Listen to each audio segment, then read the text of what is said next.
Isarta est le site d'emploi numéro 1 au Québec en communication et marketing. Propulsez votre carrière et trouvez l'emploi idéal en vente, numérique, marketing, communication et bien plus encore. Isarta.com. Trouvez, sélectionnez et postulez facilement.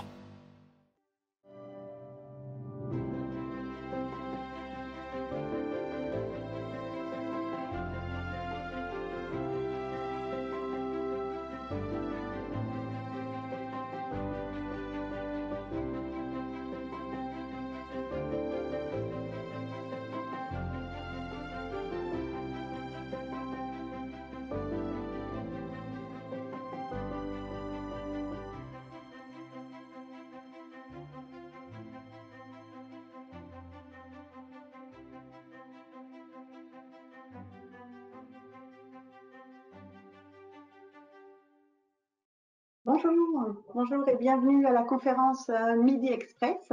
Alors c'est la deuxième qu'Isarta offre et je suis très heureuse de constater que vous êtes venus en très grand nombre. Alors aujourd'hui nous sommes avec Marie-André et Julie de Deux Saisons. Bonjour, est-ce que vous m'entendez? Allô Julie? Bonjour Isabelle. Bonjour Marie-André. Alors aujourd'hui, vous allez nous parler toutes les deux de comment se libérer de la culture de travail, excusez-moi, comment se libérer de la culture de travail d'avant pour travailler mieux. Marie-Julie et André, vous êtes toutes les deux fondatrices de Deux Saisons.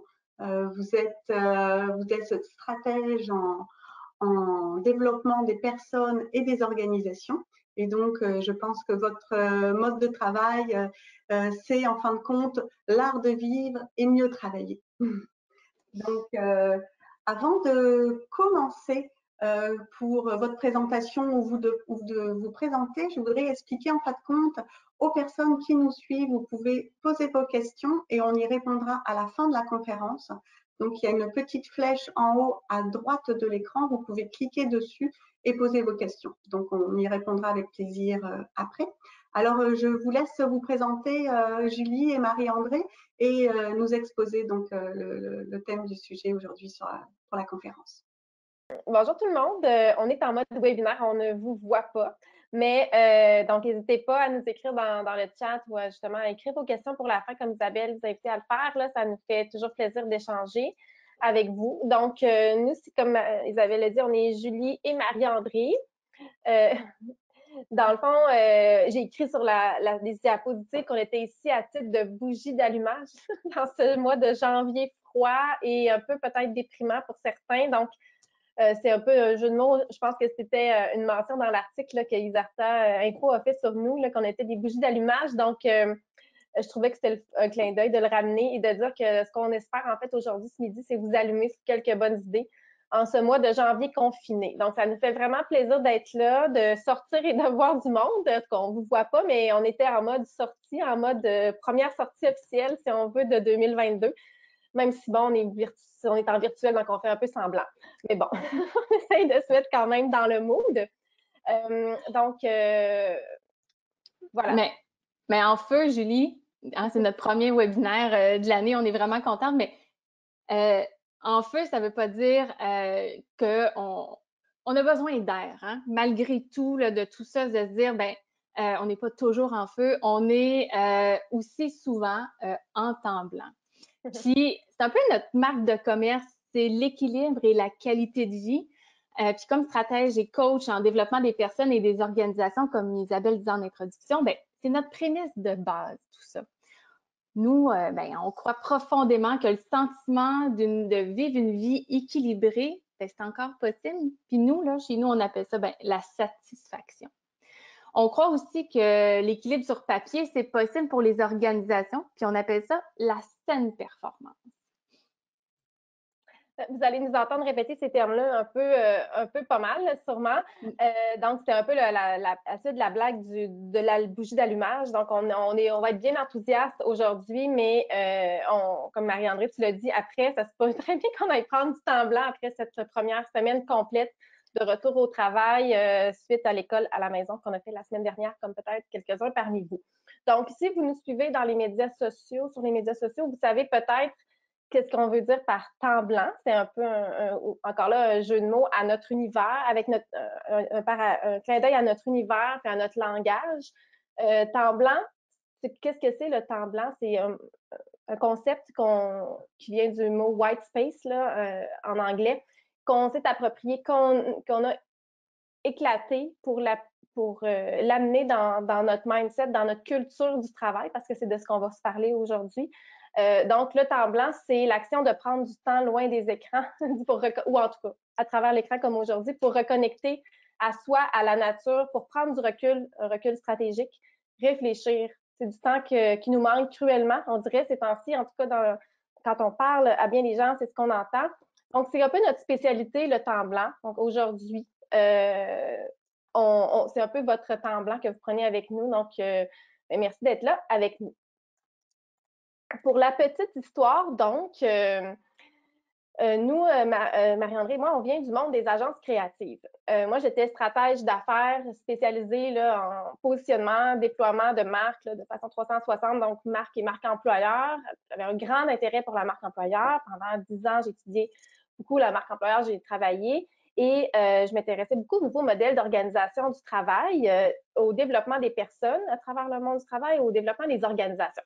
Puis Marie-André, toi, tu étais au service conseil, mais tu as aussi été entrepreneur. Bon, moi aussi, là, on va passer vite sur l'histoire de l'entrepreneuriat. J'avais d'autres projets, mais toi, tu as eu vraiment une vraie expérience d'entrepreneur avec ta sœur et tout ça. Et après cette aventure-là, tu n'avais pas nécessairement envie de retourner au cadre restrictif du salariat. Puis moi, ben, je travaillais pour essayer d'éclater un peu, dépoussiérer les façons de faire dans les organisations, mais ça aboutissait plus ou moins. On était avant la pandémie, on s'entend.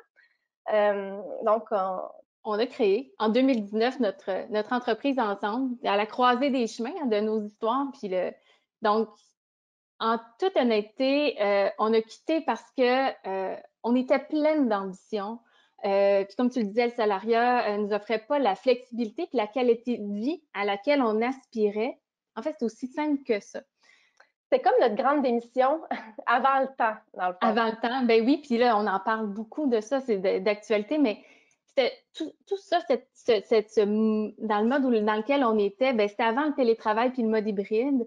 Les employés puis les employeurs d'aujourd'hui, ben, sont chanceux, entre guillemets, car ben, maintenant, on a les outils pour éviter à devoir quitter en raison du manque de flexibilité chez notre employeur. Oui, mais c'est clair. C'est un peu comme nous, ce qu'on se dit en ce moment. On se dit, ah, ben si nous, on n'a pas connu le mode hybride ou le mode télétravail obligatoire comme employé, on se dit, comme dit, ah, si on l'avait vécu, comment on l'aurait vécu? T'sais, évidemment, probablement comme vous, puis peut-être probablement avec des frustrations aussi qui viennent avec ça. On est très conscient de ce que vous vivez. On travaille avec beaucoup d'organisations. Mais pour que ça soit vrai, ce que tu viens de dire, Marie-André, que ben, au moins les employés d'aujourd'hui n'ont plus besoin de quitter leur employeur pour les mêmes raisons que nous, parce que maintenant, il y a de la flexibilité, puis il y a de la place à la conciliation travail-famille, vie personnelle, ben, c'est plus ou moins vrai si les employeurs ou les organisations n'embrassent pas les mesures flexibles rapidement, parce qu'en ce moment, ça tarde un petit peu quand même. Ou en tout cas, on est flexible dans le lieu de travail, hein, parce qu'on est obligé, mais pas nécessairement dans la façon dont on travaille. Voilà, ben, donc... c'est pour ces raisons-là que c'est quand on est parti en affaires, c'est une chose la flexibilité, comme tu l'expliquais, là, assez cartésien dans tout ça, mais nous, on voulait évoluer, on voulait avancer un peu plus vite, hein, progresser, en fait, pas tant en termes d'ambition, mais de progresser, d'évoluer dans la manière qu'on travaillait, à notre rythme quand même, puis ben ça aussi, c'est un pan là, que... Ça évoluait pas aussi vite qu'on aurait voulu. Puis je pense qu'en ce moment, on vit encore la même réalité, que ça évolue peut-être pas aussi vite qu'on le souhaiterait. Donc, oui, c'est comme si que les organisations ne se dépoussiéraient pas assez vite et on est encore un petit peu dans ce feeling-là. Et on a le goût, nous, de vous partager des idées pour que ça aille, pour vous aider à emboîter le pas, en fait, puis avec confiance. Puis, parce qu'il y a du beau, en fait, on peut créer la culture du travail qu'on souhaite créer, là. Allons de l'avant et passons à l'action au lieu d'attendre d'avoir la bonne formule ou d'avoir un contexte qui est stable, parce que le contexte est en évolution continuellement. Donc, c'est vraiment ce qu'on a voulu faire avec 2 saisons, c'est montrer que c'était possible de vivre et de travailler autrement, peut-être de même de travailler moins et mieux. On parle souvent de la semaine de 4 jours. C'est tous des enjeux, tous des thèmes qui sont des vacances illimitées, des thèmes qui sont dans l'air. Et là, on a de la misère à se les approprier, on a de la misère à y croire. Donc, travailler à distance, travailler de façon distribuée là, et désynchronisée même, contribuer autant en misant sur notre propre rythme de productivité plutôt que sur un horaire fixe. Ça, c'est encore difficile à appliquer dans les organisations. C'est des beaux principes, mais c'est difficile à faire atterrir.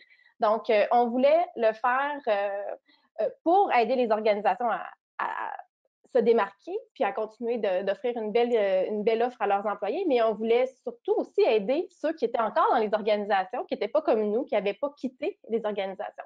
On voulait en quelque sorte sauver leur peau, là. Ben oui.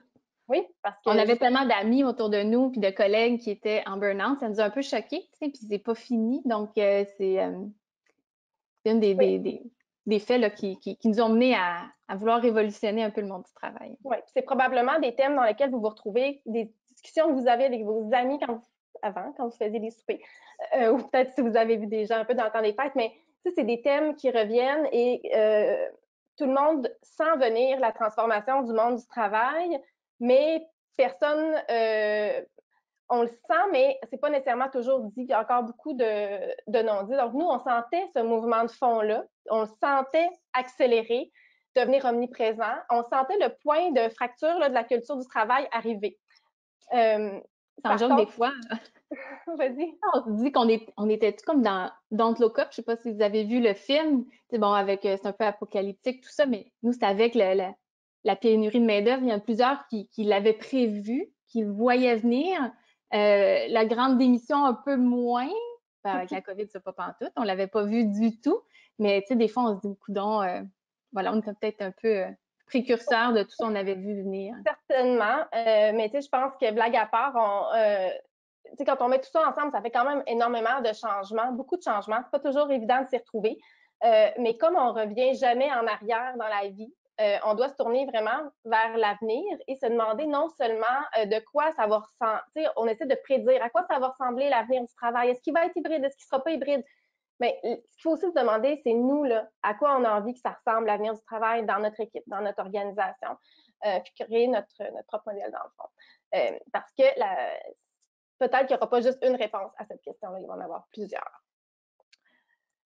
Donc, comment se libérer de la culture du travail d'avant pour travailler mieux? C'est le thème de notre midi. Et la question à laquelle on va tenter de répondre, c'est comment donc on passe à l'action? Comment on peut, nous, en tant qu'individus, sentir qu'on avance dans ce grand projet de se libérer de la culture du travail d'avant pour travailler mieux? Parce que si on dit travailler mieux et vivre mieux, c'est notre souhait, puis c'est le souhait pour votre équipe, puis pour vous, puis le souhait, c'est un incontournable pour l'organisation. Bien, comme on le dit, c'est votre midi, c'est votre moment de faire votre temps blanc pour dire bien, comment on pourrait réfléchir à cet avenir du travail-là. Puis bien, on est vraiment contente d'être avec vous. On va vous partager vraiment comme venir allumer quelques lumières peut-être et quelques bougies pour se réchauffer, mais avec des idées, on l'espère, le plus concret possible pour vous. Donc, on l'a dit, pourquoi se libérer? Les 2 dernières années, Julie et moi, on a travaillé vraiment activement, virtuellement, avec beaucoup d'équipes de travail. On a fait beaucoup de webinaires, on a fait des ateliers. En fait, c'est comme une grosse recherche, des gros focus group parce qu'on a eu la chance d'entrer dans les organisations et de parler des vraies affaires, en tout cas. Puis on l'a vécu aussi avec toutes les interactions qu'on a eues dans les médias sociaux, avec notre communauté qu'on anime vraiment de manière très, très rapprochée. Ça nous a permis d'être en contact avec des gens, peu importe leur rôle, donc tant des employés, des dirigeants, des gens des RH, puis avec qui on a pu travailler sur différents chantiers dans leurs organisations. Donc, c'était vraiment une belle opportunité. Puis nous, la manière qu'on se positionne dans tout ça, parce que oui, on est avec les employés et avec les organisations, mais nous, on est comme le trait d'union entre ces 2 réalités-là. Le trait d'union entre les personnes très épuisées, les employés qui ont envie de quitter, qui manquent de sens, puis les organisations qui se questionnent sur quelles sont les meilleures pratiques Donc, vraiment, ça a été... c'est ça qui nous a dit, mais pourquoi se libérer? Se libérer de quoi? Ben, c'est tout de suite à tout cet apprentissage-là. Oui, Là. parce que les constats, c'est que la culture d'avant, on essaie de l'amener dans le virtuel. La culture si vous avez lu l'article sur Isarta Info, on a parlé la culture du présentéisme, d'être présent devant l'écran, les rencontres, la surperformance, vouloir en faire beaucoup. Tout ça, dans le fond, ça nous sert juste plus. La façon normée de faire de travailler telle qu'elle existe depuis 20 ans, 25 ans, je ne sais pas combien de temps, ça ne nous sert plus comme individuellement et collectivement. Et c'est le constat qu'on fait. Puis même nous, on l'avait fait, on peut faire la comparaison parce on avait fait le constat que la culture du travail ne nous servait plus nécessairement, la culture organisationnelle type. On a décidé de créer notre propre organisation selon un modèle différent pour le tester puis le vivre. Puis là, on l'a vécu, là, la pandémie, tous les enjeux à titre d'entrepreneur. Donc, il faut que la business continue de rouler. À titre de parents aussi, avec des enfants, l'école à la maison, les congés, la maladie, tout ça. Et avec, à titre aussi de gestionnaire, parce qu'on a des collaborateurs, on a des gens qui avaient chacun leur réalité. Et on peut témoigner, c'est sûr que là, on est un petit échantillon, mais que c'était beaucoup plus facilitant avec notre esprit, notre approche très flexible du travail. Je pense qu'on a peut-être passé au travers de façon un petit peu plus fluide que d'autres, sans dire qu'il n'y avait pas d'enjeu ou de difficulté, mais voilà. Donc, ça, c'est le constat. Puis, en 2 images, là, je vous montre 2 constats très généralisés de ce qu'on entend dans les équipes, peu importe le type d'organisation. C'est que quand on parle de flexibilité ou qu'on parle de télétravail, les attentes, c'est bon, je vais avoir une certaine autonomie, je vais pouvoir peut-être avoir une meilleure conciliation travail-famille. Il y en a plusieurs pour qui ça a été le cas, d'avoir moins de déplacements, vraiment des gains au niveau de la conciliation travail-famille. Mais quand même, une réalité de présentéisme qui était booké toute la journée en rencontre devant l'écran et une certaine grande monotonie et une lourdeur qui s'est installée et qui s'accentue, je dois le dire. Là, je pense que le retour au télétravail obligatoire est déprimant pour bien des gens pour cette raison-là, parce qu'on a su s'adapter très bien au télétravail, mais peut-être pas d'une façon qui est durable et qui va nous amener dans le mode hybride. Là, il faut qu'on se questionne encore sur nos façons de faire en mode à distance pour que ce soit durable dans le temps et que ce soit satisfaisant et sainement performant. Je l'ai dit qu'on allait le dire souvent, parce qu'on ne veut pas juste que ce soit bien pour les individus, on veut que ce soit bien pour l'organisation et la santé organisationnelle et financière aussi. Et une autre image qui un petit peu une lecture du pouls qu'on a pris dans les organisations, ce que ça nous dit, vous allez rien apprendre, dans le sens où le stress et on a une fatigue là, face à la fatigue pandémique, mais aussi la fatigue face à tous ces changements, toute cette adaptation-là, fatigue d'adaptation, qui fait en sorte qu'on a de moins en moins de temps de récupération. Le fait qu'on travaille de la maison, on n'a plus justement ces temps de transition-là, de récupération. Quand ceux qui ont des enfants ou qui sont des aidants ou peu importe, ils sautent tout de suite dans l'autre rôle. Donc, il y a comme cette courbe de stress-là est très rapprochée. Donc, il n'y a plus de récupération, donc c'est un problème. Et c'est un peu ce qu'on vit collectivement et de plus en plus quand on parle d'épidémie de burn-out ou de culture même de burn-out. Et la culture du burn-out était présente bien avant la pandémie. C'est seulement accentué, donc c'est ce qui fait que c'est aussi problématique. Parce que, dans le fond, avant la pandémie, la statistique qu'on aimait beaucoup sortir, c'était que 60% des 18-34 ans avaient déjà vécu un épuisement professionnel. C'est quand même vraiment beaucoup. C'est un sondage de Léger Marketing. Donc, je pense qu'on peut affirmer que la culture du travail, elle ne servait déjà plus aux jeunes, là, aux 18-34 qui sont peut-être aujourd'hui un petit peu plus âgés. Mais donc, c'est un constat. On n'a pas le choix. Les entreprises s'adaptent. Il y a quand même des choses qui sont mises en place, mais est-ce que c'est vraiment l'amélioration est assez grande? C'est ça aussi la question qu'il faut se poser. Est-ce qu'on va assez loin? Dans nos constats, puis là, je vous les donne en vrac, là, la culture de présence, les rencontres toute la journée, le temps de travail productif qui se fait le soir ou le week-end, parce qu'on a trop de rencontres pendant la journée. Les courriels envoyés à toute heure, hein, la flexibilité, c'est des fois, ça ouvre la porte à plus de balises. Donc, on peut envoyer des courriels à toute heure. On demande des réponses ou on envoie des réponses. Donc, des conversations ont lieu en marge des heures de travail. Si on n'est pas là, on manque un peu le bateau. Le travail prend de plus en plus de place dans les autres sphères de notre vie. Là. On travaille plus tôt le matin, on travaille plus tard le soir, on retravaille le soir après que les enfants soient couchés, on travaille avant qu'ils se réveillent le matin pour essayer de compenser pour notre sentiment de ne pas en faire assez, puis parce qu'on est débordé. Je ne veux pas être trop déprimante, là, mais je veux quand même vous dire ce qu'on entend. Puis après ça, on va arrêter de parler du avant, puis on va parler du après. Mais tu sais, je veux quand même nommer s'il y a des gens qui se questionnent sur OK, mais qu'est-ce qui va donc bien mal dans l'ancienne culture? Il me semble que c'était pas si pire. Mais peut-être que ça vous servait, mais une chose est sûre, c'est que là, ce qu'on entend, c'est que pour bien des gens, ça ne sert plus. Donc, il y a une certaine diversité à prendre en compte, là, mais ce qu'on entend aussi, c'est le nombre de jours de congés limités complexifie grandement la conciliation travail-famille, surtout en pandémie. Le nombre de semaines de vacances accordées au compte-gouttes aussi aide pas les gens à recharger leur batterie pour avoir des moments de récupération quand tu n'as pas beaucoup de vacances. Hein, puis les 18-34 ans, des fois, n'ont pas beaucoup de vacances. Donc, c'est un peu tous les constats. On a entendu ça là, à répétition dans les groupes qu'on a fait et ça concorde aussi avec nos constats qu'on avait fait comme employés et jeunes parents. Donc, et bien engagés, là, mais quand même épuisés. Donc, les symptômes sont là. Oui. Peu importe là, tout ça, l'épuisement, on devient plus irritable, le désengagement, l'émission ultimement, après ça, le manque d'entrain, le chaos, tout ça. Puis souvent, quand ça nous arrive, quand on se sent submergé de ces sentiments-là, on a une envie folle de vouloir changer d'emploi. Un peu comme nous, là, comme on a fait.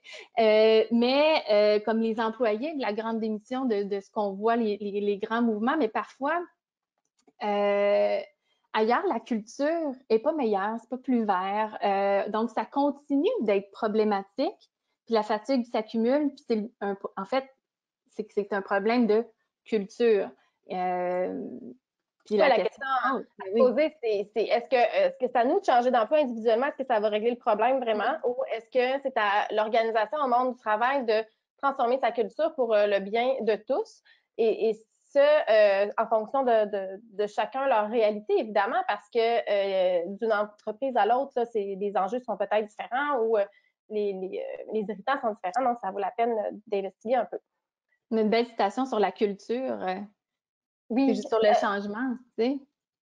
En fait, là, c'est là qu'on arrête de parler du avant puis qu'on va regarder sur qu'est-ce qu'on peut créer parce que, en fait, notre philosophie, c'est que la meilleure façon de créer le changement, comme Socrate le dit si bien, c'est de canaliser toutes nos énergies vers, non pas combattre le vieux, là, mais construire le nouveau.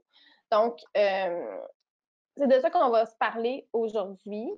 La culture, c'est un phénomène de société, donc la culture du travail aussi. Puis, la culture du travail doit suivre la culture sociale aussi à quelque part.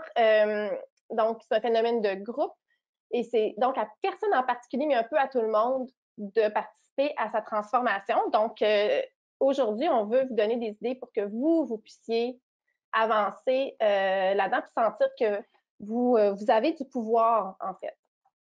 Pour travailler mieux. Effectivement. Oui. Puis, ça ressemble à quoi? Travailler mieux, c'est savoir, on construit quoi, on vise quoi quand on parle de ça? C'est des employés épanouis, des organisations épanouies également. Puis, ce qu'on veut, faut retenir, c'est qu'au-delà des modèles puis des méthodes, on pourrait arriver avec une méthode très, très cartésienne. On en a plein, en fait. On a plein de méthodes qu'on ne pourrait pas toutes vous les présenter aujourd'hui. Non. Mais ce qu'il faut retenir, c'est que les meilleures pratiques sont cohérentes, dans le fond, avec la réalité de chaque personne et de chaque organisation. C'est pas one size fits all. Puis, on l'a dit un petit peu tantôt, on entre vraiment dans une culture de diversité. Diversité culturelle, diversité de genre, oui. Mais au-delà de ça, diversité de préférences, diversité de réalité familiale, de lieu de travail, d'horaire, de rythme, de cycle, de productivité. Tout ça, ça vient se confronter. Alors, on peut dire que la norme existe de moins en moins, puis qu'il faut créer son propre modèle, puis il faut co-créer les modèles ensemble, en équipe, avec les organisations, les employés et les différentes parties prenantes vont venir influencer, dans le fond, qu'est-ce qui fait que je suis un employé épanoui puis une organisation épanouie.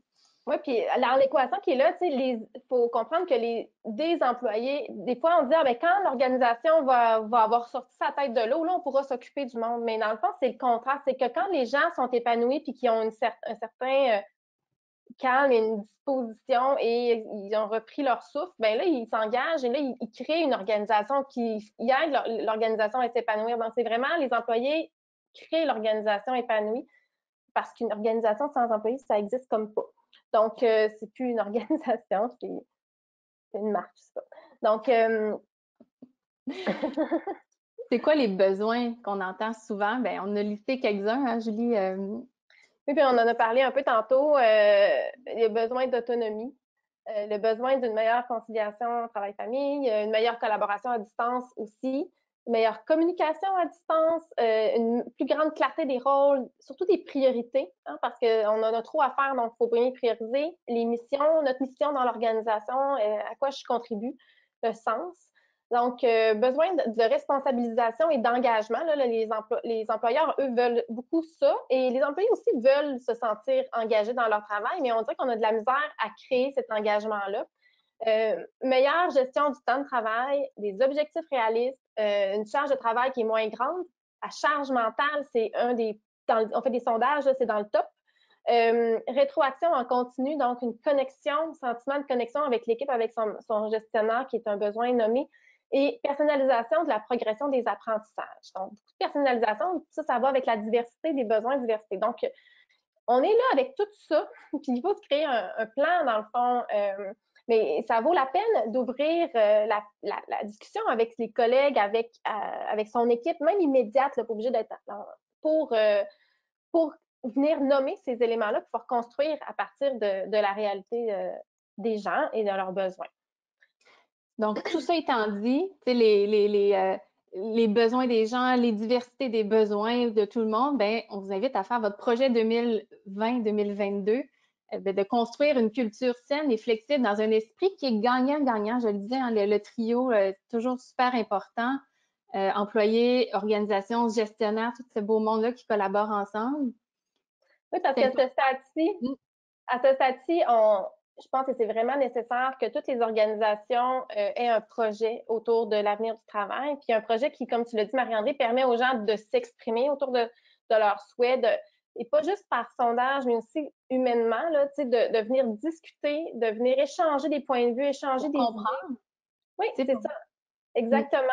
Puis, tu sais, dans les organisations, c'est important que le changement de culture, puis autant pour individuellement, si on veut que ça change, c'est important que les changements s'opèrent sur 3 niveaux. Sur le niveau, oui, plus structurel, organisationnel, dans les politiques de vacances, dans les politiques de conciliation, ça prend aussi une volonté organisationnelle. C'est très soutenant. Si on n'a pas ça, on est un peu, des fois, on se sent en contre-courant. Mais ça prend aussi des actions plus en descendant sur le terrain. Ça prend des actions auprès des gestionnaires, puis auprès des personnes aussi des actions, mais dans le fond, c'est des niveaux de discussion qui sont différents, des enjeux qui sont différents, des besoins qui sont différents. Il faut regarder tout ça. C'est pas nécessairement à juste une personne dans l'organisation de penser à tout ça toute seule ou un comité. C'est quand même, il faut que ça se fasse en consultation. Donc, s'il n'y en a pas de projet à venir du travail dans votre organisation, je vous invite à peut-être en initier un. Ça pourrait peut-être être une façon de donner un petit peu de sens à votre année 2022 au travail, si ça vous parle en tout cas. Donc, pour amorcer un projet, mais dans une certaine cohérence aussi, là, ça peut être, vous pouvez faire, oui, une petite initiative, mais de le faire sous forme de projet, d'inclure des gens, ça peut être vraiment stimulant. Puis, pour finir sur cette slide-là, en faire pas rajouter un autre niveau, mais de se dire ça part toujours de l'intérieur. Donc, c'est pas, quand on parle d'un projet d'avenir flexible, c'est pas de se dire ben, c'est pour faire du marketing ou pour recruter. Ça part de l'intérieur vers l'extérieur. Donc, de se dire ben je veux répondre aux besoins de mes individus, de mes équipes, de l'organisation, puis après aller, c'est vraiment dans un mouvement de développement durable, de se dire ben au lieu d'être trop flashy sur les murs, là, donc, mais vraiment de s'occuper des gens qui sont là, de bien s'en occuper, de prendre du temps. Ça se fait pas en écoutant le webinaire aujourd'hui, là, ça sera pas réglé. Mais de venir cultiver ça de l'intérieur vers l'extérieur, c'est vraiment comme ça que Ben, ça peut ben, s'opérer? en fait, on est plus dans le stratégique, justement, on est plus dans le durable, on n'est pas dans une urgence de recruter parce qu'en ce moment, il y a toute une urgence de pénurie de main-d'œuvre, on a une urgence de recruter. Souvent, on va dire, OK, ben, on va se faire, on va rendre notre culture plus attrayante parce que là, on a de la misère à recruter. Mais là, ce qui se passe avec la grande démission, c'est que là, il faut aussi penser aux gens qui sont là en place. On veut, eux, les engager et eux vont devenir les bons ambassadeurs pour se recruter. Et tout le cycle la roue va tourner toute seule, mais ça commence par l'interne. La mobilisation, elle peut se faire à travers ce projet-là et à travers ce projet-là qui est porteur d'espoir un peu pour l'avenir, qui est porteur d'engagement aussi. Donc, on vous encourage, là, si vous êtes décideur ou quoi que ce soit, de le faire ou si vous êtes un employé, un gestionnaire, de le proposer. Donc, quels sont les grands thèmes à couvrir dans votre projet, dans votre projet de l'avenir du travail? C'est le sens au travail. Oups, on a Marie-André, on n'est pas sur la bonne slide. Ben oui, je faisais un petit. Parce que je voulais juste, je trouve que c'est important pour les gens. C'est important pour les gens de savoir quoi couvrir dans leur projet. En fait, là, vous devez vous pencher sur le sens au travail, vous devez vous pencher sur la saine performance, qu'est-ce que ça veut dire pour vous. Vous devez vous pencher sur quelle place, c'est quoi la bienveillance pour vous, comment vous prenez soin de votre monde, comment vous prenez soin un de l'autre. Flexibilité, hein, je pense que c'est un thème clé, vous y avez peut-être déjà pensé, peut-être vous demander jusqu'où vous êtes prêt à aller en termes de flexibilité dans votre réalité, quelles sont vos contraintes, avoir une approche aussi diversifiée plutôt qu'une approche uniformisée sur la flexibilité.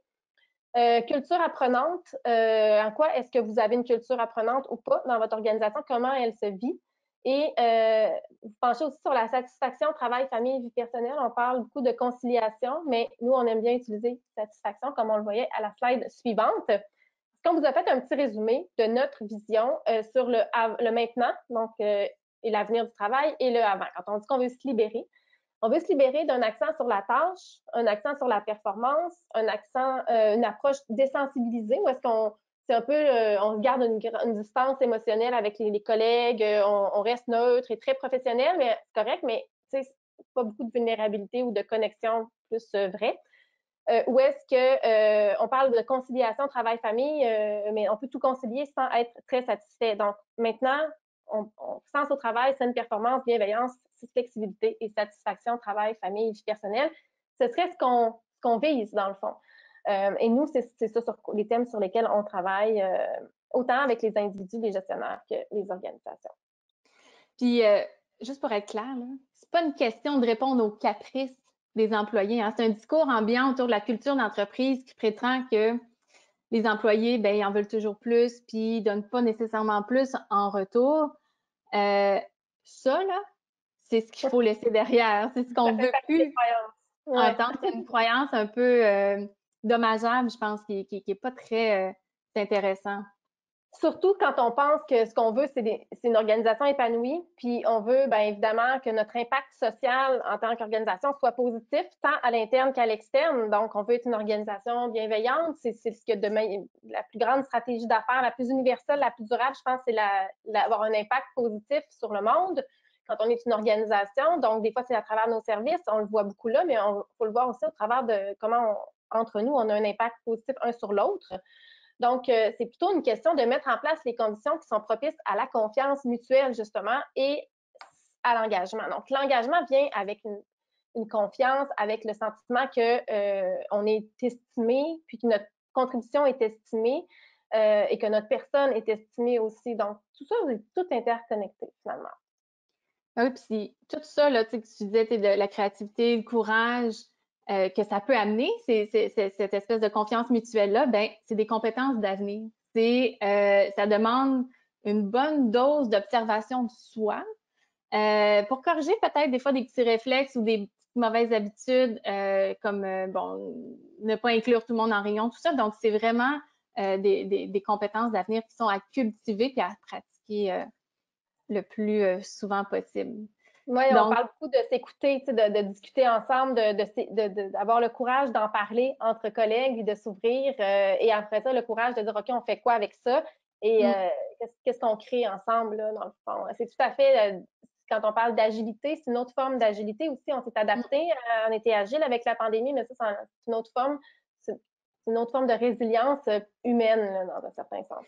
Donc là, comment équilibrer, dans le fond, les besoins immédiats tout de suite et les projets plus à long terme? Ben, c'est vraiment en deux pans un peu parallèles. Donc, on a les chantiers, au-delà des chantiers organisationnels, ben, il y a les besoins humains immédiats. Alors qu'on ne peut pas attendre avant d'offrir du soutien puis d'être là pour nos employés, pour les équipes. Donc, notre prémisse, c'est qu'on dit que si vous êtes là aujourd'hui avec nous, c'est peut-être parce que vous, personnellement, vous vous questionnez sur comment travailler mieux. Donc, ça répond à ça. Mais outre les chantiers, donc les chantiers, le cadre du travail, comment on s'organise, il est important de travailler dès maintenant et en parallèle sur tout ce qui est réflexe. Donc, pour vous, individuellement, qu'on peut mettre en action tout de suite. Oui. Oui, parce que là, on a été bien gros sur l'organisation, mais là, parce que vous, oui, mais moi, là, je fais quoi demain matin? Puis, tu sais, je pense que, comme tu l'as dit, Marie-André, les réflexes, c'est un pouvoir individuel qu'on a, nos habitudes, qu'est-ce qu'on fait au quotidien. On dit que ce qu'on fait chaque jour, ça devient notre vie. Donc, c'était bien important pour nous de vous parler du volet réflexe, surtout qu'on a un webinaire aussi, on organise avec Isarta spécifiquement sur ce thème-là qui est vraiment important parce que, outre tout ce qui est comme plus stratégique puis qui est comme bien haut, il y a le concret, puis il y a le comment, puis nous autres, on trouve ça vraiment important d'agir là-dessus aussi. Donc, on peut se réapproprier notre pouvoir via nos réflexes quotidiens, via les limites, les balises qu'on place dans notre vie, dans notre agenda. Ça va dans le petit détail, micro-détail, les petits gestes. Quand ça devient des fois des habitudes, là, c'est comme ça qu'on finit par se libérer aussi, en remettant des balises. Puis ça peut sembler contre-intuitif quand on parle de flexibilité, de dire, OK, flexibilité, c'est lousse, mais de se ramener des balises, je pense qu'on est rendu là, c'est nécessaire de se ramener des balises dans notre flexibilité pour que ça nous serve justement pour pouvoir reprendre, garder répondre à nos besoins. Dans le fond, c'est que si on laisse la place à tout devient un peu chaotique. Donc, c'est pour ça que c'est important entre même nous avec nous-mêmes, puis éventuellement aussi entre membres d'une même équipe, de se ramener des balises qui vont nous aider à répondre à nos besoins. Donc, on peut s'outiller pour développer notre autonomie. Et, en fait, notre leadership, les réflexes, c'est notre leadership personnel. Puis là, dans un mode où est-ce qu'on est très autonome en ce moment, avec on a plus d'autonomie en théorie. Donc, il faut qu'on prenne possession de ce pouvoir-là parce que sinon, les autres vont s'occuper de notre agenda puis de tout ça. Donc, on peut s'outiller. Encore mieux, on peut demander à notre organisation de nous outiller. Puis nous, ce qu'on trouve vraiment puissant, c'est quand on outille toute une équipe en même temps, puis qu'on leur donne le même langage, les mêmes outils, là, ça devient vraiment facilitant. Parce que individuellement, oui, on peut faire un bout de chemin, mais c'est pas évident d'être à contre-courant d'une culture d'équipe ou d'une culture organisationnelle. Tous ceux qui ont fait un épuisement professionnel, qui sont revenus, qui avaient des trucs, puis là, ils se disaient, il faut que je mette ça en place, puis qui se sont rendus compte que, ouf, c'est pas toujours facile. L'adhésion n'est pas là. Tout le monde n'a pas suivi, ou n'a pas été mis au fait de ces idées-là. Donc, d'outiller tout le monde en même temps, ça facilite parce que oui, individuellement, on fait un bout de chemin. En équipe, on peut faciliter les efforts des autres. Ça, c'est une approche comme bienveillante. Puis si l'organisation, en plus, supporte l'adoption de saines habitudes de vie ou saines pratiques de gestion de l'espace mental, gestion du temps, gestion d'équipe et tout ça, ben là c'est là qu'on permet vraiment à la culture de se transformer. Et que même les chantiers organisationnels vont couler de source, ils vont être beaucoup mieux, il y aura plus d'adhésion parce que là, tout le monde va avoir eu avoir baigné dans la même vision d'avenir. Donc, par où commencer? Tu l'as dit, hein, Julie, ça commence par soi, par les réflexes qu'on va se donner. Donc, ça commence par des permissions. On va finir rapidement là-dessus. Le temps file. On aime bien ça, parler de ça. Donc, ça commence par les permissions qu'on se donne. Donc, on va en parler dans notre formation sur les réflexes la semaine prochaine, comment s'organiser en mode hybride, puis ramener les balises autour du travail. Moi, j'aime bien dire remettre le travail à sa place, très gentiment, mais remettre le travail à sa place, puis entretenir des attentes réalistes, puis donner du sens à notre travail. Donc, développement du leadership, hein, Julie? Oui, ben, j'en ai parlé tantôt là, dans le sens où on développe, on peut se pratiquer pas à pas à développer, à reprendre possession et à développer notre leadership personnel, notre leadership bienveillant, surtout si vous êtes même en équipe. C'est tout ça, qu'on soit une équipe, une organisation, une personne, on vous a préparé 5 permissions à vous accorder, individuellement et collectivement. Donc, c'est comme notre cadeau de début d'année. Vous pouvez garder ça pas loin. Premièrement, pour passer à l'action, pour commencer, pour se libérer, on commence par d'abord s'accorder de l'espace et du temps. Donc, la première permission, c'est de prendre du temps de recul pour observer la réalité, observer vos besoins, observer quels sont vos irritants. Un atelier comme aujourd'hui, ça compte. Un webinaire comme celui de la semaine prochaine, ça compte. Du temps pour parler en équipe aussi, pour y réfléchir comme gestionnaire. Bloquer du temps blanc dans votre agenda pour prendre du recul, c'est déjà un bon pas. Donc, oui, ça demande du temps aussi en type d'organisation, un peu, mais c'est pas obligé d'être beaucoup de temps. Ça peut être un petit peu de temps régulièrement pour avancer là-dedans. Vous allez comprendre avec toutes les autres permissions. La deuxième permission, c'est redéfinir le succès. Donc, il faut se parler pour savoir c'est quoi pour nous la réussite. C'est quoi pour nous individuellement la réussite, comme organisation la réussite? C'est quoi la saine performance aussi? Parce qu'on peut dire que c'est comme toujours plus. Des fois, on est dans des définitions organisationnelles du succès qui est comme très, toujours dans le donner, plus, monter. Puis finalement, c'est peut-être pas soutenable ou réaliste, à moins qu'à un moment donné, on change d'équipe parce que là, l'équipe est, mais tu sais, dans un contexte de pénurie de main-d'œuvre, c'est pas nécessairement une bonne stratégie. Donc, réfléchissez-y. Personnellement, Troisième permission, pour vous le succès. Ouais. Le succès. Troisième permission, c'est en misant sur les besoins qui nous sont propres. Donc, en consultant vos collègues, les équipes, votre famille, la famille de vos collègues, en fait, pour comprendre un peu la réalité de tout le monde. Ensuite, en adoptant l'esprit de l'apprenant, on a parlé tantôt d'être une entreprise apprenante, ben, vous-même être en esprit apprenant, c'est nécessaire pour un travail qui est fait en continu.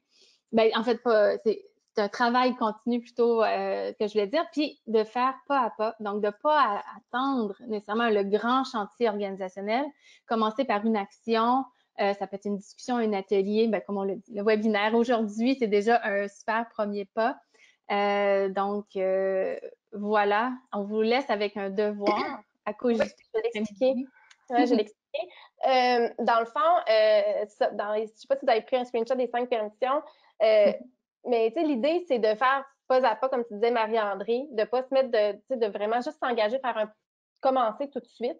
Et là, on vous invite à commencer avec cette réflexion-là.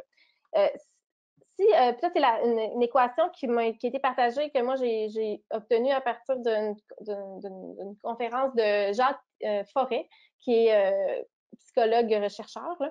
Et puis, lui, il disait que l'engagement, il étudiait l'engagement, puis l'équation de l'engagement, c'est autonomie plus compétence dirigée vers le plaisir et le sens. Donc, ça prend ces 4 éléments-là. Puis moi, je vous invite à réfléchir individuellement dans votre équipe, dans votre organisation, c'est quel élément qui manque ou qui a besoin d'être un petit peu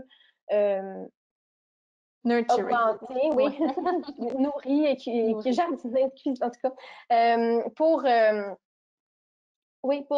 rétablir en vous ou dans votre équipe sentiment d'engagement, d'énergie. Ça prend quoi? Peut-être que c'est votre niveau d'autonomie qui est pas assez grand. Peut-être que vous vous sentez pas compétent dans le contexte actuel. Peut-être que c'est rendu vraiment plat de travailler en tout le temps à distance. Peut-être que ça manque de sens ce que vous faites présentement. Donc, ensemble, vous pouvez vous questionner là-dessus, mais d'abord individuellement. Donc, c'est votre petit devoir pour ce vendredi après-midi, si ça vous tente. Tout ça, ben, c'est notre souhait, hein? C'est de vivre et travailler autrement. Donc, pour nous, de vous donner la permission. De vous donner. Notre souhait pour vous, mais de vous donner la permission de vivre et travailler autrement. Que se donner la permission, ça a été l'action qui a été la plus libératrice pour nous, parce que c'est ce qui nous permet de construire un avenir qui est cohérent avec nos valeurs, avec nos priorités. Donc, voilà. Merci d'avoir été là. J'espère que ça vous a réchauffé un peu en ce mois de janvier. Au plaisir de vous recroiser. Merci, Isabelle. Oui, Madame Isabelle, il y a des questions peut-être du public. Oui, tout à fait, il y a des questions. Alors, merci déjà, c'était très, très intéressant. Je vais également proposer votre formation, finalement, qui, pour faire suite à cette conférence, alors je vais juste la partager. Donc, normalement, vous devez voir, c'est ça, la formation que proposent Marie-André et Julie. Donc, c'est la flexibilité en mode hybride, les bons réflexes. On en a parlé un peu tout à l'heure. Donc, équilibre, collaboration, saine performance. C'est le 27 janvier en après-midi. Ça dure 2 heures. Vous pouvez vous inscrire directement en ligne sur le site. Si vous avez des questions, vous pouvez m'appeler sans problème. Alors, on va passer aux questions. OK. Je vais aller les chercher. Parfait. J'ai une première question. Une entreprise de service peut-elle se permettre de passer à 100% en virtuel, sans bureau fixe? Ben, ça dépend du type d'entreprise de service. Là. C'est sûr que s'il y a pignon sur rue des clients qui viennent rencontrer, chercher des produits, ben, quoi qu'on est dans le service. Non. Donc, dans le service. Donc, c'est ça. Je pense que c'est vraiment virtuel. Oui, ben je pense que oui. Oui, on en voit de plus en plus. En fait, les Américains, en guillemets, ont pris de l'avance sur nous. Il y a beaucoup de startups qui sont en mode virtuel seulement. Le service à la clientèle, tout est en virtuel et tout a été très bien formaté et pensé pour l'expérience, qui fait en sorte que c'est peut-être des fois même plus fluide et les clients préfèrent ça. Donc, je pense qu'il y a moyen de s'organiser, oui, pour que ce soit 100% virtuel. Parfait. La prochaine question, comment convaincre ses patrons de démarrer un projet à venir du travail? C'est une bonne question, mais De faire écouter le webinaire. Ben, je pense que c'est important, je vais dire ça parce qu'on l'a vécu, là, c'est important de l'amener comme justement un projet constructif. Si vous amenez cette idée-là de projet à venir du travail en disant que tout va mal, puis que tout le monde, tu sais, que les gestionnaires font pas les bons comportements, puis que les gens sont pas contents, c'est arrivé que certains gestionnaires se sentent comme un peu critiqués, puis que là, finalement, tu sais, ah ben là, je vais y penser, mais tu sais, qui n'ont pas nécessairement le goût de dire oui, OK, go, j'embarque avec toi, ton idée est bonne. Tu sais, je pense qu'il faut faire vraiment attention. Des fois, on est très tanné, puis on est comme, on a envie que ça change, puis on a le goût. Je vais donner des arguments pour montrer qu'il faut que ça change. Mais en fait, les gens, en général, un peu comme on vous l'a dit, ont envie de construire. Donc, de l'amener comme, je pense que les gens auraient des choses à dire, peut-être que vous pouvez proposer de vous en occuper en partie ou si c'est un manque de temps, là, tout voir quelle est faut que vous trouviez une façon de l'insérer dans la réalité des patrons puis de l'organisation, puis voir quelles seraient peut-être les contraintes. Fait qu'il y a une petite réflexion stratégique avant pour faire votre pitch, là, de dire est-ce que dans quelle orientation stratégique ça pourrait se situer? Comment est-ce qu'on pourrait se donner du temps pour ça? Donc, déjà, commencer à penser aux freins, puis venir proposer ça comme un projet positif, constructif. Puis ça, Isabelle, là, si jamais les gens ils veulent prendre 1 heure avec nous en consultation pour voir comment vendre à l'équipe ou bien comprendre, puis nous, on peut fournir des arguments, ben ça peut être une option. Oui, tout à fait. Vous pouvez m'écrire et puis ensuite, je vous dirige vers Marie-André et Julie, en effet. Ouais. La prochaine question, comment poser ses limites quand les collègues et les patrons ne respectent pas la sphère privée et envoient des courriels avec demande de réponse urgente, alors que ce n'est pas vraiment urgent, le soir, vers 18h30. C'est pas nécessairement facile, mais tu sais, vous pouvez peut-être c'est parce qu'en fait, ça, c'est un très bon exemple de réalité où est-ce que, individuellement parlant, c'est difficile de changer la culture parce que là, tout le monde le fait, donc tout le monde le fait. Puis si tu le fais pas, tu fais comme t'opposer. Donc, il y a comme il y aurait peut-être une sensibilisation à faire, par exemple, justement dans un échange d'équipe, de dire en passant, tu sais, j'ai vu un article ou de sortir un article ou de sortir l'article qu'on a sur Incertain-Info, par exemple, ou une référence, puis de dire ah, regardez, les collègues, je vais vous partager ça. J'ai vu ça, moi, c'est quelque chose que je vis quand même. Je trouve ça difficile le soir quand je suis dans mon petit rush de famille de recevoir des courriels urgents. On pourrait peut-être se donner des balises autour de ça. Qu'est-ce que vous en dites? De le proposer. Comme ça, on a déjà vécu de genre de discussion-là avec des gens qui disaient les rencontres sont supposées être plus tard, finalement on les fait plus tôt, donc c'est sûr que ça prend un espace d'échange là, pour le nommer, mais des fois, encore là, de le faire avec bienveillance pour le bien de tous. J'ai une question moi aussi, Isabelle, de mon côté, je ne sais pas si c'est là de Jill qui dit je travaille dans une entreprise, c'est là, ok, parfait. Tout à fait. Je peux en fin de compte poser peut-être la fin de la question. Alors, juste un instant, j'ai un petit problème. Voilà, OK. Donc, la personne est dans une organisation qui a déjà implanté quand même pas mal de changements donc, pour l'avenir du travail. Et elle se demandait quels étaient les trucs pour travailler, mieux gérer notre temps du personnel versus du travail, ou comment gérer des personnes qui gardent des vieilles habitudes.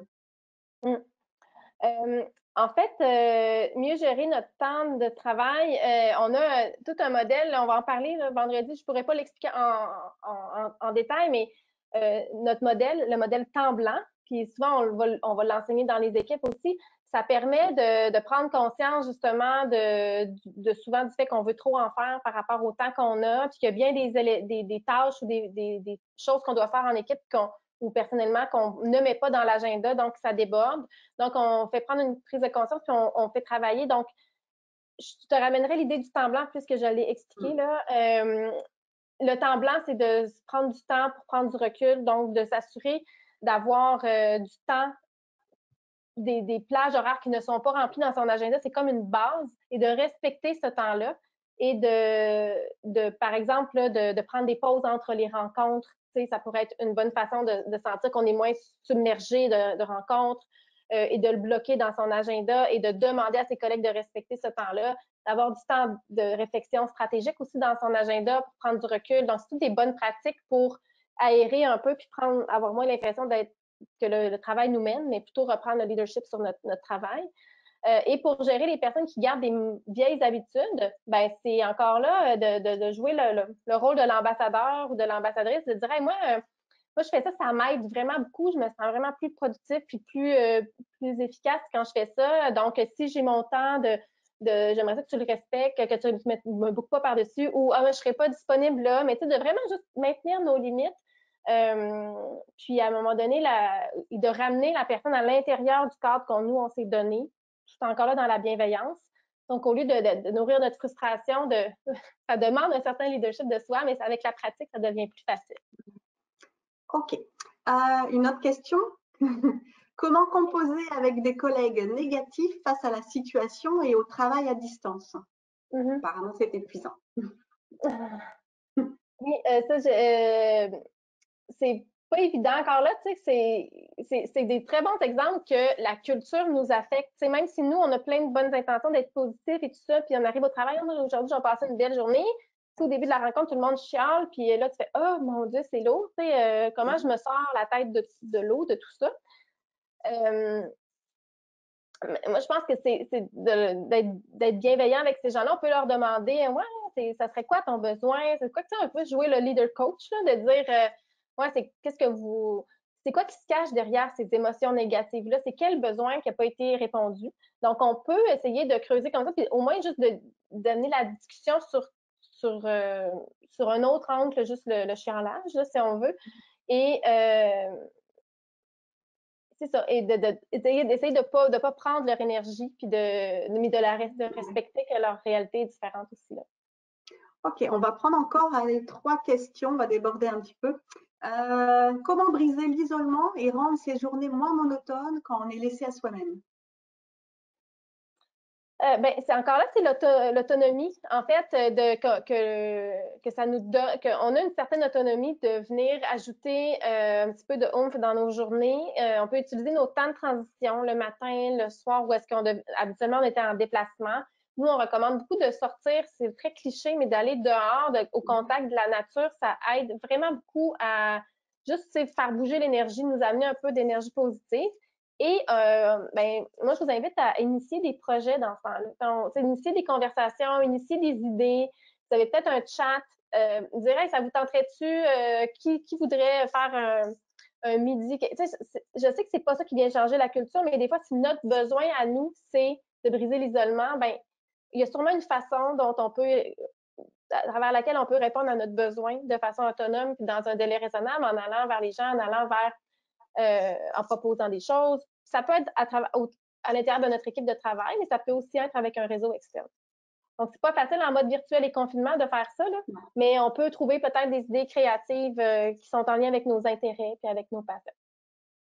Ok. Dernière question. Comment se faire entendre dans une organisation quand on a des idées, mais qu'on n'a pas le rôle qui n'est pas décisionnel? L'idéal, c'est quand il y a justement une discussion qui est organisée, donc on peut venir s'exprimer. En général, c'est très, très apprécié, ce genre de rencontre-là, pour cette raison-là, parce qu'il y a bien des gens qui ont l'impression d'avoir une trop petite voix pour être entendus ou de ne pas avoir la légitimité de s'exprimer. Un peu comme je le disais tantôt, c'est important de ne pas amener ça, de ne pas de pas nécessairement aller voir son gestionnaire et dire là, il y a un problème, j'aimerais, tu sais, d'arriver avec quand même une attitude constructive, je ne vais pas dire positive, mais constructive, et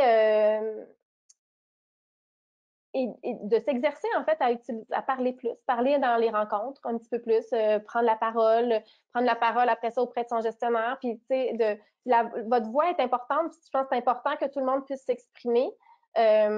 Donc, des fois, on a l'impression qu'on n'a pas la légitimité, mais on peut toujours amener des bonnes idées. Puis, si vous voulez aider, faites-vous aider de supports externes, donc d'articles, de vidéos que vous avez vues, de webinaires que vous avez écoutés. Utilisez ce contenu-là pour le partager avec vos équipes, dire j'ai écouté, c'était très inspirant, je vous le partage.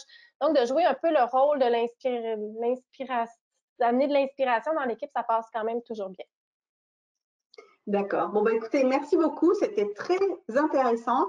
J'espère que vous, à la maison, ça a été également enrichissant. Alors, je vous remercie encore, Marie-André et puis Julie. Je vous souhaite une bonne fin de semaine. Merci Isabelle pour l'invitation. À très bientôt. Merci à vous, puis à la prochaine. Bye bye. Merci, au revoir.